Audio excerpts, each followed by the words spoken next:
Did you know Texas has a new fourth largest city? I'm Charles Blaine, and this is Texas Tomorrow.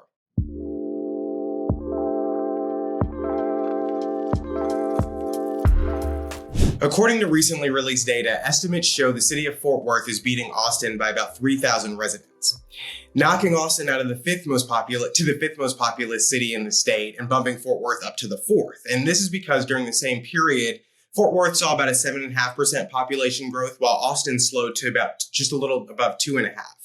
What's also new is that recently, out of the 50 major cities, only 4 reported year-over-year declines in home prices.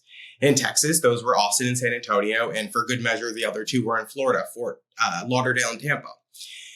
Austin led the pack in 2022 for home price increases, where they soared to a peak of $660,000.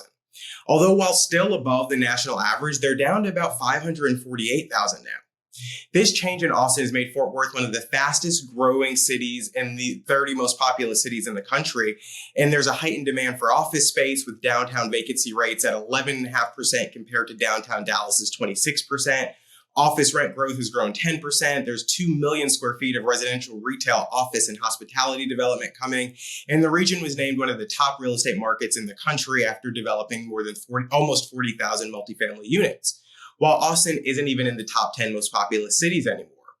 And that's notable given how much growth the surrounding cities and counties near Austin are seeing.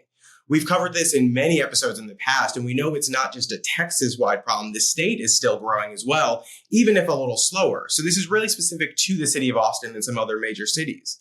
There's a stark difference between the governance in Austin and the outcomes you're seeing in that city, and the governance in Fort Worth and even other fast-growing Austin area cities like Georgetown. There's a difference in the governance between what you see in Travis and Harris counties as compared to, say, Williamson County and Denton County. What we're seeing in this trend, in the broader trend of growth slowing in major urban areas, is that these policies that are pushing people out of the cities, making life untenable for them, are no longer just a mere complaint. They're actually picking up and moving their families and their businesses to places with other amenities and other opportunities. These cities need to not look to these other cities for what to avoid. I mean, of course, they don't want to follow the footstep of Austin and Houston and some other major cities, but these major cities also need to recognize that they need to course correct themselves. The success of these cities depends on the people who choose to live there, and if the policies are what's pushing them out, well, then the policies are what has to change. Thanks for tuning in to this week's episode. I'm Charles Blaine. Please like, share, comment, and let us know if there's something going on in your neighborhood that you'd like us to talk about.